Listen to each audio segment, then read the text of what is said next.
क्या बात है हारिफ, सब ठीक तो है ना? अभी दिल को सुकून नहीं मिल रहा।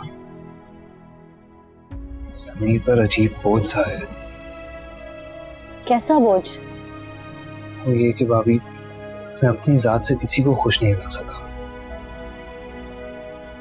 ना अपने माँ बाप को और ना ही अंबर को। ईमान का तो तुमने नाम ही नहीं लिया, जिसके साथ तुमने सबसे बड़ी ज्यादती की। तुमने कभी महसूस किया कि उसको छोड़ने के बाद तुम्हारी जिंदगी में, बल्कि हम सबकी जिंदगी में कुछ ठीक नहीं हो रहा? वो तुम्हारे बच्चे की माँ बनने वाली थी हारिब। तुमने सिर्फ उसके साथ नहीं, बल्कि अपने बच्चे के साथ भी ज्यादती की है। मैं तो जब सोचती हूँ मेरा दिल हौलता है कि पता नहीं किस हाल में होगी अपने मासूम बच्चे के साथ। अच्छा, अभी मैंने हाँ बोलो। भाभी, मैंने ईमान को देखा था एक बच्ची के साथ। तुमने देखा पर तुम्हारा दिल नहीं पसीजा हारिब। तुमने उसे रोका नहीं, तुमने उससे बात नहीं की। नहीं भाभी, मैं शायद उसका सामना नहीं कर पाया।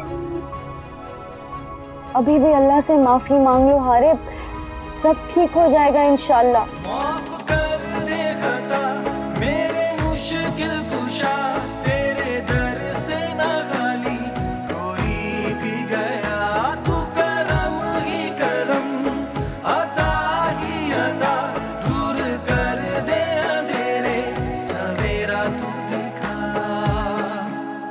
ओ मौला मेरे मौला, है कैसी रुसवाई, कैसी है तेरी दुनिया, दुहाई है दुहाई।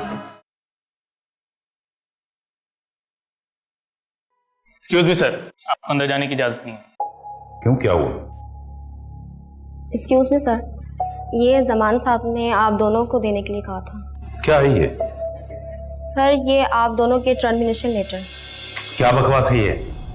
मैं खुद जमान से बात करता हूँ। सर उन्होंने आप दोनों को मिलने के लिए मना किया है।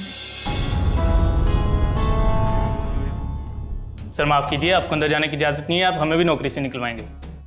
देखो तुम। बाबा, I think we should leave. इन लोगों से बहस करने का क्या फायदा? कैसी बातें कर रहे हो तुम? मैंने अपनी जिंदगी के 20 साल दिए इस इदारे को, 5 साल से तुम काम कर रहे हो। जमान ऐसा कैसे कर सकता है? बाबा जस्ट डोंट बैक, चलें यहां से, बहुत बेइज्जती होगी हमारी। चलें बाबा, प्लीज बाबा, आए ना।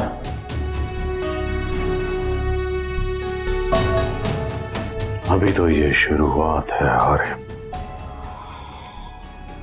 तुम एक दिन खुद मेरे और मेरी बेटी के पास आकर हमारे कदमों में गिरकर, गिड़गिड़ाकर हमसे माफिया मांगोगे, पर तुम्हें माफी नहीं मिलेगी। तुमने मेरी बेटी को रुलाया है, उसे सताया है।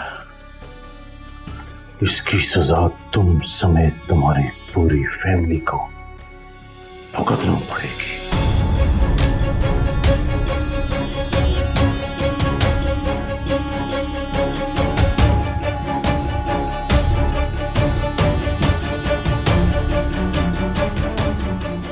My daughter must be happy now.